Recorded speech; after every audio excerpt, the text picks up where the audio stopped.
तर माझ्या मित्रांनो आणि माझ्या बहिणीसारख्या मैत्रिणींनो, आज मी तुम्हाला माझ्या दूरच्या मॉडर्न फॅशनेबल मास बहिणीला कसं तिच्या वाढदिवशी खुश केल्याची कहाणी सांगत आहे. माझं नाव अविनाश आहे. मी 26 वर्षाचा तरुण आहे आणि मी मुंबईला एका कॉल सेंटरमध्ये जॉब करतो आणि माझ्या दूरच्या या लहान मास बहिणीचा नाव आहे निकिता.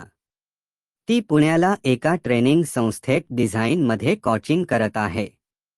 आम्ही दोघेही एकमेकांच्या खूप जवळचे होतो लहानपणापासूनच. त्यामुळे आम्हाला दोघांविषयी जिव्हाळ्याची भावना होती. तेव्हा मला तिच्याबद्दल फिलिंग नव्हतं, पण ही जशी जशी मोठी होत गेली तशी तशी तिची फिगर जोरदार होत गेली. आता तर ती अगदी करायला तयार अशी मॉडर्न झाली होती फिगर तिची. माझा तर उठते तिला बघून. तिच्या शॉर्ट कपड्यातून तिच्या गोया मांड्या बघून माझा उठायचा. ती पाहायलाही देखणी होती. आम्ही नेहमीच व्हॉट्सअपवर बोलायचं. ती आपले भारी फोटो मला पाठवून मी कशी दिसते असे विचारायची. ती 21 वर्षाची होती. मीही तिची खूप तारीफ करायचो. मला हिला झवाव असं वाटू लागलं होतं. पण ते मला शक्य वाटत नव्हतं. त्यामुळे तिचे फोटो पाहून हालूनच मी माझे काम भागवत होतो. पण माझ्या कल्पनातली ही गोष्ट लवकरच अस्तित्वात आली आणि मला स्वर्गीय सुखाचा लाभ मिळाला. मी माझ्या लहान दूरच्या मॉडर्न मास बहिणीला कस केलं होतं. अगदी तिचे पूर्ण कपडे काढून तिला विविध पोझिशनमध्ये केलं होतं. ते कसं त्याचीच कहाणी मी आता तुम्हाला सांगतो. तर झालं काय की निकिता पुण्यालाच होती. ती आपल्या मैत्रिणींसोबत राहायची. त्या दिवशी बर्थडे होता. पण त्या दिवशी तिच्या मैत्रिणी सर्व आपल्या घरी गेल्या होत्या, त्यामुळे ही एकटीच रूमवर होती. मलाही माझ्या जॉबला सुट्टी होती, त्यामुळे मी तो दिवस निकिता सोबत घालायचा ठरवलं. मला तिला सरप्राईज करायचं होतं. त्यामुळे मी तिला न सांगता पुण्याला पोहोचलो आणि तिला सारस बागेत बोलावलं. मला बघताच तिचा विश्वासच बसेना. तिने येऊन मला घट्ट मिठी मारली. मीही तिला मिठी मारली. ती माझ्या छातीला दबली. मी तिच्या गालावर किस केलं आणि तिला बर्थडे विश केलं. ती म्हणाली, "इक्स दादा, लव्ह यू." मग मी तिला पुण्यात फिरवलं. तिला एका मॉलमध्ये घेऊन गेलो आणि म्हटलं, "निकिता, चल मी तुला छान ड्रेस घेऊन देतो.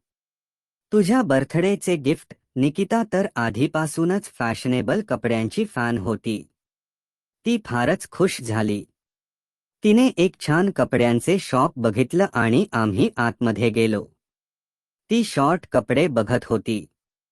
तिने एक शॉर्ट जीन्स बघितला, अगदीच तोकडा असलेला, जेमतेम मुलीचे कमर झाकू शकेल एवढाच. तिने त्याला पसंत केलं. मग आम्ही टॉप घेतला. तो स्लीवलेस होता. तिचा जीन्स आणि टॉप घेऊन झाल्यावर तिथल्याच बाजूच्या कॉर्नरमध्ये दुकान होतं. निकिता तिकडेच बघत होती. मला तिच्या मनात काय चाललंय ते कळलं. मी माझ्या प्रिय मावस बहिणीला विचारलं, "निकिता, तुला ती अंतर्वस्त्रे घ्यायचेत का?" यावर माझी मॉडर्न मावस बहीण लाजली आणि मान खाली टाकत म्हणाली, "हो अविनाश दादा, माझी खूप दिवसांची इच्छा होती तशा चड्ड्या घेण्याची." मी म्हटलं, "अगं चल ना मग. कसला विचार करतेस? चल घेऊया आपण तुझ्यासाठी छान अंतर्वस्त्रे." असं म्हणत आम्ही दोघेही तिथे शिरलो. काउंटरवरची मुलगी छान छान सेक्सी अंतर्वस्त्रे दाखवायला लागली. त्या खूपच छोट्या कपड्याच बिकिनी होते. अतिशय डिझायनर आणि महागड्या पीस बघून माझी मावस बहीण निकिता खुश झाली आणि पसंत करायला लागली. मीही तिला निवडायला मदत करत होतो. काही बिकिनी तर फक्त लेसवाल्या होत्या, बाकी सर्व अंग उघडे पडणार होते.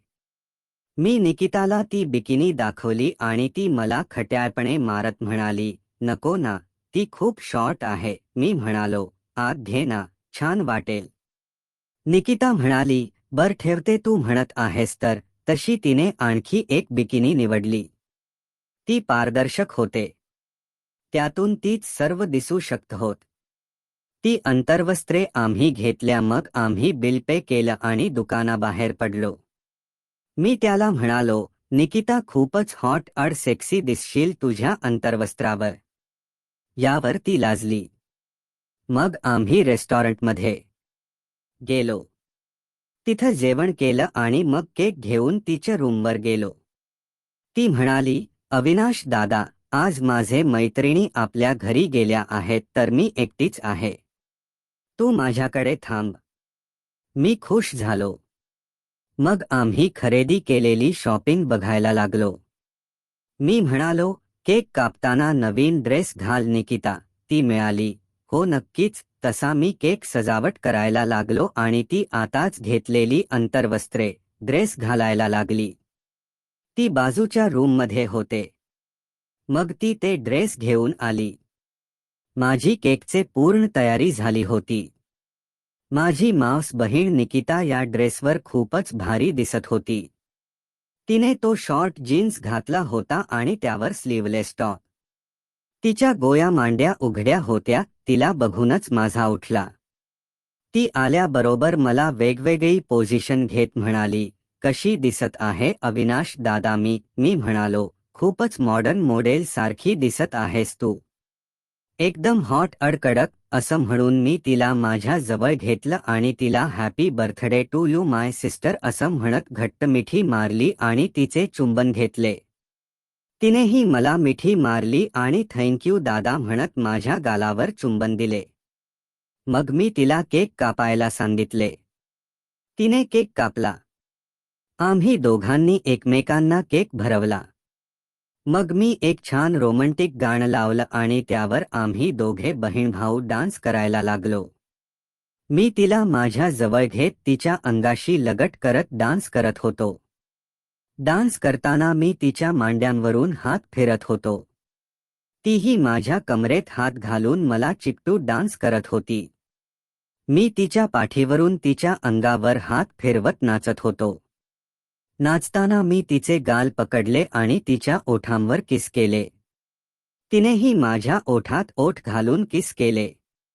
मग मी तिचा टॉप वरती सरकवला. त्याबरोबर आत्ताच घेतलेला तिने लावलेल्या ब्रा मला दिसला. त्यामध्ये तिचे छोटे छोटे तिचे लपले होते. मी तिचा ब्रा वरती केला.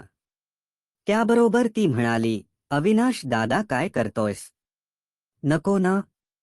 मी म्हणालो, थांब ग माय डार्लिंग, मला तुझ्यावर प्रेम करू दे. ती कन्हायला लागली, दादा.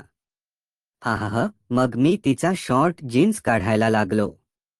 मी म्हणालो, निकिता, मला बघू नाही देणार का ग मी तुझ्यासाठी घेतलेली अंतर्वस्त्रे. यावर ती म्हणाली, हो ना दादा, तुला तर दाखवणारच.